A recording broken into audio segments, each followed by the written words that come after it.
বাংলাদেশ নারী ক্রিকেট দলের পেসার জাহানারা আলম সম্প্রতি তার দলের অধিনায়ক নিগার সুলতানা, জ্যোতি এবং আরও বেশ কয়েকজন কোচ ও কর্মকর্তার বিরুদ্ধে গুরুতর অভিযোগ এনেছেন। তার অভিযোগের তালিকায় রয়েছেন সাবেক নির্বাচক মঞ্জুরুল হক মঞ্জুর, প্রয়াত নারী দলের ইনচার্জ তৌহিদ মাহমুদ, ম্যানেজার ফাইয়াজ, কর্মকর্তা বাবু, কোচ ইমন এবং ক্রিকেটার জ্যোতি, পিঙ্কি, নাহিদা ও ঋতুমণি। জাহানারা মঞ্জুরুল হক মঞ্জুর এবং তৌহিদ মাহমুদের বিরুদ্ধে শারীরিক নির্যাতনের অভিযোগ এনেছেন। তিনি মঞ্জুর বিরুদ্ধে অভিযোগ করেছেন যে তিনি তার পিরিয়ডের বিষয়ে প্রশ্ন করেছিলেন এবং তাকে ব্যক্তিগতভাবে দেখা করতে বলেছিলেন। এছাড়া বিশ্বকাপে হ্যান্ডশেকের সময় জড়িয়ে ধরার অভিযোগও এনেছেন তিনি। প্রথম দিকে বিসিবি জাহানারার অভিযোগগুলো ভিত্তিহীন, মনগড়া ও অসত্য বলে প্রত্যাখ্যান করেছিল।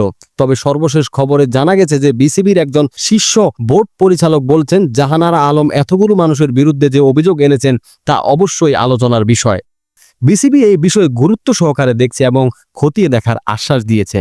নিগার সুলতানা, জ্যোতি তার বিরুদ্ধে আনা অভিযোগগুলো উড়িয়ে দিয়েছেন এবং পাল্টা অভিযোগ এনেছেন।